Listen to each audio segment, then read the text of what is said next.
તો ચાલો મિત્રો, હું અત્યારે બનાવવાની છું ગાર્લિક ક્રીમ ચિપ્સ બનાવવાની છે. ચિપ્સ મેં અત્યારે બાલાજીની જે વેફર આવે છે વ્રતમાં ખાઈ વેફર લઈ લીધી છે, અને સાથે સાથે મેં 4 થી 5 કળી લસણની આવી રીતે ખમણી અને તડકા પેનમાં લઈ લીધી છે. એકદમ સરસ બારીક બારીક આને ખમણી નાખવાનું છે. હવે આની અંદર આપણે ઉમેરવાનું છે 1 ચમચી અમૂલનું બટર. જે અમૂલનું પેકેટ આવે છે એ જ બટર લેવાનું છે. તમે ઘરમાં રહેલું બટર પણ લઈ શકો છો, પણ આનાથી ટેસ્ટ થોડોક સારો આવે છે. તડકા પેનને મેં ગેસ ઉપર મૂકી દીધી છે, અને આને ધીરા ગેસ ઉપર જ કરવાનું છે. જેમ કે બટર જેમ જેમ ઓગળતું જશે તેમ તેમ આપણું લસણ પણ પાકતું જશે. એટલે એમ કે લસણને એકદમ લિક્વિડ જેવું થાય ત્યાં સુધી આપણે ઓગાળવાનું છે. એટલે બટર ઓગળી જાય ને ત્યાં સુધીમાં આપણું લસણ પણ એકદમ સરસ મજાનું પાકી જાય. હવે લસણ પાકી ગયું છે અને બટર આપણું ઓગળી ગયું છે, તો એની અંદર આપણે જે પીઝામાં ઉમેરવાનો ઓરેગાનો આવે એ ઓરેગાનો અંદર ઉમેરી દેવાનો છે. એનાથી એકદમ સરસ મજાની ફ્લેવર આવે છે. સાથે સાથે મેં 1 ચમચી કાશ્મીરી મરચું પણ લઈ લીધું છે.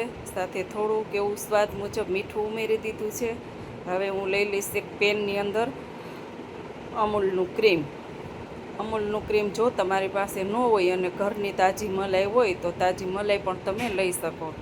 તાજી મલાઈને તમારે બાઉલની અંદર લઈ અને એકદમ સરસ મજાની ચમચીથી કૂટી લેવાનું, એટલે એકદમ સરસ લિક્વિડ જેવું બની જાય. લિક્વિડ જેવું બની જાય પછી તમારે એની અંદર આજે આપણે તડકો લગાવ્યો હતો એ તડકો અંદર ઉમેરી દેવાનો, અને એકદમ મિક્સ કરતું જ જવાનું. એકદમ સરસ મજાનું લિક્વિડ બની જાય. જો આવી રીતે ફેરવતા જાઓ ને ચમચી, એટલે એકદમ સરસ મજાનું લિક્વિડ બની જાય. એ બનાવવું ખૂબ જ જરૂરી છે.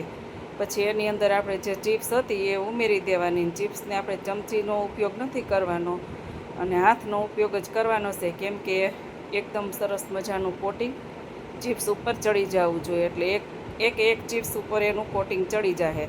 આનો ઉપયોગ તમારે તરત જ ખાવું હોય તો ખાવામાં લઈ લેવાનો, કેમ કે જાજી વાર પડી રહે તો થોડીક નરમ થઈ જાય. જે આ ક્રન્ચી હોય ને એ જ ખાવાની મજા આવે.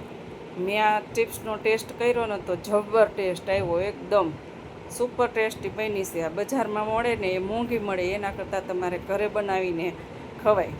એકદમ સુપર ટેસ્ટ આવ્યો છે. લાઈક શેર સબસ્ક્રાઈબ કરી દેજો.